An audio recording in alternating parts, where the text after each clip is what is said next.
نکل گئے۔ حضرت فاطمہ نے خبر بھیجی اپنے بابا کے پاس، مصطفیٰ جان رحمت صلی اللہ علیہ وسلم کے پاس، کہ حسین نظر نہیں آ رہے۔ لوگوں نے تلاش کیا، امام حسین کو تلاش کرنے کے لیے ایک صحابی جنگل کی طرف چلے گئے۔ توجہ رکھیں۔ اب وہاں کا جو علاقہ کنکریلا اور پہاڑی اور ریگستانی علاقہ، اور گرمی جب پڑتی ہے تو کچھ گرمی پڑتی ہے، وہاں شدت والی گرمی۔ وہ جو تلاش کرنے جنگل کی طرف نکلے تھے امام پاک کے لیے، وہ کہتے ہیں میں جب جنگل کی طرف امام پاک کو تلاش کرنے کے لیے نکلا تو میں ریگستانی علاقے میں چلا گیا۔ اب میں نے دور سے کیا دیکھا کہ ایک بچہ مجھے نظر آ رہا ہے، دور سے دکھ رہا تھا، میں نے قریب جا کر کے دیکھا، اور جب میں قریب گیا تو میں نے کیا دیکھا کہ وہ بچہ کوئی اور نہیں بلکہ امام حسین پاک تھے۔ امام پاک گرم ریت پر لیٹے تھے۔ میں گھبرا گیا، نہ جانے امام کو کیا ہوا کہ گرم ریت پر اس طرح سے لیٹے ہیں، تن پر کوئی کپڑا بھی نہیں، معمولی سا کپڑا ہے، اور ریت کا عالم یہ کہ بڑا آدمی اگر ننگے پیر ریت پر اگر اپنا پیر رکھے تو چند سیکنڈ کے علاوہ رکھ نہیں سکتا ہے۔ وہ صحابی بولے، میں نے سوچا نہ جانے امام پاک کو کیا ہوا کہ آج گرم ریت پر اس طرح سے لیٹے ہیں۔ وہ تمام باتوں کو سوچتے ہوئے امام پاک کی طرف دوڑتے چلے جا رہے تھے۔ امام پاک کی طرف جا کر کے دیکھا، جب قریب پہنچے تو دیکھتے کیا ہے کہ ایک بادل کا ٹکڑا امام پاک کا سایہ کرتا ہوا نظر آ رہا ہے، امام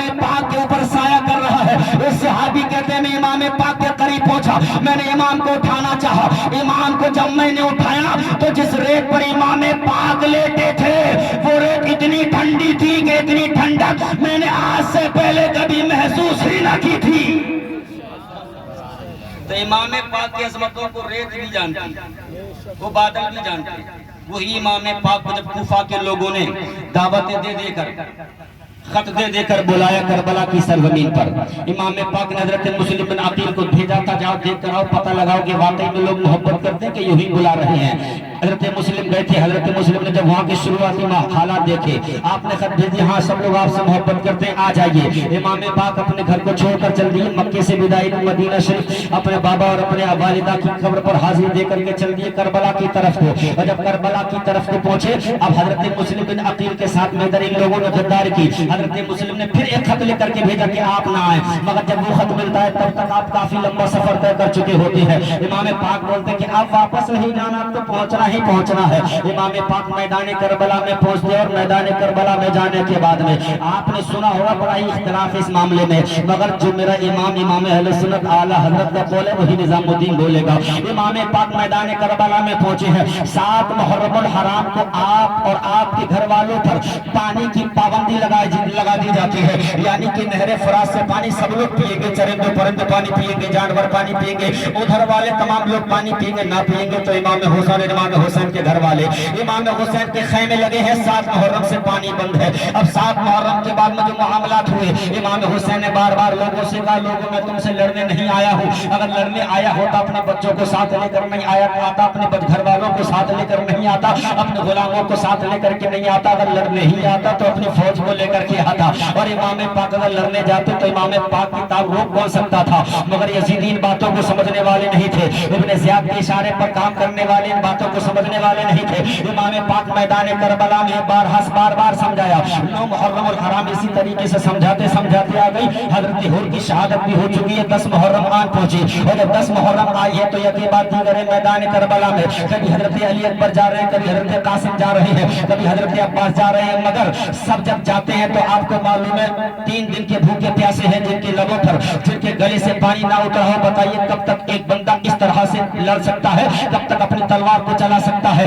میدان کربلا میں یہ بات دیگر سب اپنے ہنر دکھا کر کے آخر کار ان ظالموں کی زد میں آنے کے بعد میں جامع شہادت نوش کرتے ہیں۔ میرے امام حسین سب کو اپنے کاندھوں پر اٹھا کر کے لاتے ہیں اور خیمے کے قریب میں لا کر رکھتے ہیں۔ اللہ اللہ مسلمانوں پورے گھر میں تب حضرت فاطمہ، حضرت زینب رضی اللہ تعالیٰ عنہ اپنے خیمے کے اندر بار بار کہتی ہے بھائی کیا کرنا ہے؟ امام حسین بار بار ایک ہی پیغام دیتے ہیں بہن پریشان نہیں ہونا ہے، بہن رونا دھونا نہیں ہے، بہن گریہ زاری نہیں کرنا ہے، صبر کرو اور صبر کے دامن کو تھامے رکھو، اس لیے کہ اللہ قرآن میں فرماتا ان اللہ مع صابرین، اللہ صبر کرنے والوں کے ساتھ ہے، اللہ صبر کرنے والوں کے ساتھ ہے۔ امام پاک نے کہا تھا رونا دھونا نہیں ہے، پریشان نہیں ہونا ہے۔ اب میری ماں بہنوں ایک پیغام سن لینا، آج کل بڑا گندا ماحول ہے گھروں کے اندر، کچھ جگہوں پر میں نے یہ سنا ہے کہ ایک مٹکا رکھ لیا جاتا ہے، مٹکے کے اندر پانی رکھا جاتا ہے، اس پر قرآن عظیم رکھا جاتا ہے، کچھ عورتوں سے منتیں مانگتی ہیں، یہ بالکل ناجائز اور غلط کام کرتی ہے۔ ارے عورتوں اگر تمہیں کچھ کرنا ہے محرم کی تاریخ میں، اس محرم کے مہینے میں اگر کچھ کرنا ہے تو سنو پیغام حسین کیا تھا، امام پاک کا پیغام کیا تھا، وہ پیغام میری ماں بہن لے کر کے جاؤ، آپ بھی لے کر کے جاؤ، اگر آپ کے گھر سے کوئی نہیں آیا ہو تو ان کو یہ پیغام دے دینا۔ امام پاک نے حضرت زینب سے کہا تھا زینب یاد رکھو گریہ ازاری نہیں کرنا، پریشان نہیں ہونا ہے۔ حضرت زینب سے امام پاک نے کہا تھا او زینب تمہیں رونا دھونا نہیں ہے، بلکہ اگر امام کو تم خوش دیکھنا چاہتی ہو تو قرآن عظیم کو اٹھا لو اور قرآن کو پڑھنا شروع کر دو، امام پاک کو خوش دیکھو گی۔ یہ امام پاک کا پیغام تھا میدان کربلا میں۔ امام پاک نے حضرت زینب سے کہا تھا دس محرم الحرام کے بعد دیگر میدان کربلا میں جا رہے ہیں، جامع شہادت نوش کر کے واپس آتے ہیں۔ آخر کار جب دوپہر کا وقت جمعہ کا دن تھا، جب دوپہر کا سمے ہوا، اب گھر میں کوئی اور نہیں ہے، امام زین العابدین جن کو علی کہا، جن کا نام حضرت علی ہے، حضرت امام زین العابدین اپنے بستر پر بیمار لیٹے تھے، دامن حسین کو پکڑ کر کہتے اے بابا آپ کو جانے کی ضرورت نہیں ہے، میں اگرچہ بیمار ہوں مگر آپ مجھے جانے کی مہلت دے دیجیے۔ امام پاک نے کہا نہیں نہیں زین العابدین تمہیں جانے کی ضرورت نہیں ہے، ابھی تم بستر پر آرام فرمائیے، بیمار ہو اب میں تمہارا بابا ہی کافی ہے۔ امام پاک اپنے ہاتھوں میں ذوالفقار حیدری کو پکڑتے ہیں اور اس گھوڑے پر سوار ہوتے ہیں جو گھوڑا کبھی میرے مصطفیٰ نبی کریم صلی اللہ علیہ وسلم کا رہا تھا۔ جب علی کو زیر تل کرنے کے بعد میدان کربلا میں آتے ہیں اور میدان کربلا میں جانے کے بعد للکار کر کہتے ہیں وہ ظالموں تمہیں پتہ نہیں ہے کہ میں کون ہوں، ظالموں کے سامنے اپنا پورا شجرہ پیش کرتے ہیں تاکہ ان ظالموں میں سے کسی کے سمجھ میں آ سکے اور اپنی آخرت کو سنبھال سکے، مگر کسی بھی ظالم کے سمجھ میں نہیں آیا۔ سب نے کہا تھا حسین ہمیں سب معلوم ہے مگر ہم یہ بتاؤ تمہیں کرنا کیا ہے، یا تو اپنا ہاتھ یزید کے ہاتھوں میں دے دو نہ ورنہ اپنی گردن کٹانے کو تیار ہو جاؤ۔ جب امام نے کہا تھا رے ظالموں سنو، امام گردن تو کٹائے گا مگر ظالم کے ہاتھ میں اپنا ہاتھ ہرگز نہیں دے گا۔ امام پاک میدان کربلا میں کھڑے، سنیو نوجوانوں تم سن لینا اور ایک پیغام اس محفل پاک سے لے کر کے جانا اور جلسے کے سے ایک پیغام لے کر کے جانا، امام پاک کا وہ پیغام کہ جس پر عمل کرنا ہر نوجوان کو ضروری ہے، جس پر عمل کرنا ہر آدھے عمر والے کو ضروری ہے، جس پر عمل کرنا ہر بزرگ کے لیے ضروری ہے۔ امام پاک کا میدان کربلا میں کیا پیغام تھا؟ امام پاک میدان کربلا میں 10 محرم الحرام ہے، جمعہ کا دن ہے، للکار کر کے دین دشمنوں سے آئی اگر تم کو کسی کی ماں نے دودھ پلا تو آؤ امام پاک کے مقابلے میں۔ اب یہ بات دیگر لوگ امام پاک کے مقابلے میں آتے ہیں، لوگ تو یہ سوچتے ہیں کہ امام پیاسے ہے، امام 3 دن کے بھوکے کیا لڑیں گے ہم سے، اس لیے ایک ایک کر کے ان سے جاؤ جنگ لڑو، ایک ایک کر کے لوگ آتے رہے اور کٹ کر کے میدان کربلا میں گرتے رہے، ایک ایک کر کے 2 کر کے آتے رہے، کٹ کر میدان کربلا میں گرتے رہے۔ جب ابن زیاد نے دیکھا کہ اب امام پاک پر قبضہ کرنا آسان نہیں ہے، ابن زیاد نے کہا لوگوں کیا دیکھتے ہو، اگر امام پاک سے اسی طرح سے جنگ لڑتے رہے تو امام پاک کے سامنے 22,000 تو کجا، اگر 22 لاکھ بھی ہو تو امام پاک 22 لاکھ کو نیست و نابود کر کے سانس لے گا، اس لیے ایک ایک کر کے مت جاؤ بلکہ اب ایک بار بھی حملہ کر دو۔ امام پاک کو چاروں طرف سے گھیرا گیا، امام پاک پر ایک بار بھی حملہ کرنے کی کوشش کی گئی مگر تاریخ گواہ کہ امام پاک نے جب میسرہ کا رخ کیا تو میسرہ کو صاف کرتے چلے گئے، جب میں منع کا رخ کیا تو میں منع کو صاف کرتے چلے گئے، یعنی کہ جب دائیں گئے تو دائیں کے تمام باطلوں کو کاٹتے چلے گئے، ارے بائیں گئے تو بائیں کے تمام ظالموں کو کاٹتے چلے گئے، سامنے کی طرف گئے تو سامنے تمام ظالموں کو کاٹتے چلے گئے، تمام پورے لشکر میں ہاہاکار مچی ہے۔ امام پاک سے بچے تو بچے کیسے؟ امام پاک کی تلوار چل رہی ہے، امام پاک کی تلوار کو روکنے کی کسی کے اندر سکت اور کسی کے اندر پاور نہیں ہے، امام پاک کی تلوار کو روکا کیسے جائے، امام پاک کی تلوار کو ٹھنڈا کیسے کیا جائے، اور پیارو امام کی تلوار رکے گی کیسے؟ یہ معمولی تلوار نہیں تھی بلکہ یہ ذوالفقار حیدری ہے، حضرت مولا علی کی تلوار ہے، یہ 2 دھاری تلوار ہے، جب چلتی ہے تو اچھوں کے پسینے اچھوں کے چھکے چھوڑا دیتی ہے۔ امام پاک کی تلوار چل رہی تھی، امام پاک میدان کربلا میں ہے اور جارحانہ ان باطلوں پر حملے کر رہی ہے، یزیدیوں کے اندر کھلبلی مچی ہے، کیسے اپنے آپ کو بچائے؟ اللہ مسلمانوں ابن زیاد نے ایک طرف کھڑے کر کے کہا تھا ارے او میرے سپاہیوں سنیے، اگر امام پر قبضہ کرنا ہے تو آپ تلواروں سے مت لڑو، بلکہ امام پاک پر ایک بار کی تیروں کی بوچھار کر دو، تیروں کو چلانا شروع کر دو۔ امام پاک کے اوپر تیروں کی بوچھار کرنے شروع کر گئی، امام پاک پر تیروں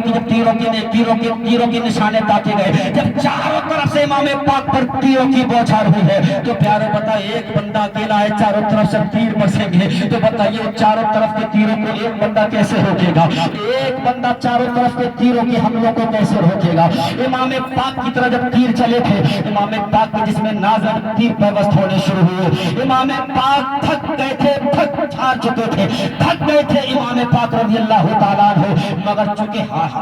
چونکہ ہار نہیں مانی تھی، امام پاک اب بھی گھوڑے پر سوار ہے، چاروں طرف سے تیر آپ کے پیوست ہو رہے ہیں مگر ہار نہیں مانی ہے، ابھی بھی تلوار چلا رہے ہیں، تیر آپ کے لگ رہے ہیں مگر ہار نہیں مانی ہے، تلوار چلا رہے ہیں، تلوار چل رہی ہے، امام پاک کے جسم پر تیر لگ رہے ہیں، تلوار چل رہی ہے، ابھی امام کی تلوار نہیں رکتی ہے۔ جمعہ کا دن تھا، دوپہر کے وقت میں جب مسجد سے اذان کی آوازیں بلند ہوتی ہے، جب مسجدوں سے اذانیں بلند ہوتی ہے، اچانک سے امام پاک کے کانوں میں جب اذان کی آواز پہنچتی ہے، اب امام پاک کی تلوار، جو امام پاک کی چلتی ہوئی تلوار کو جو تیر کی نوک نہ روک سکی،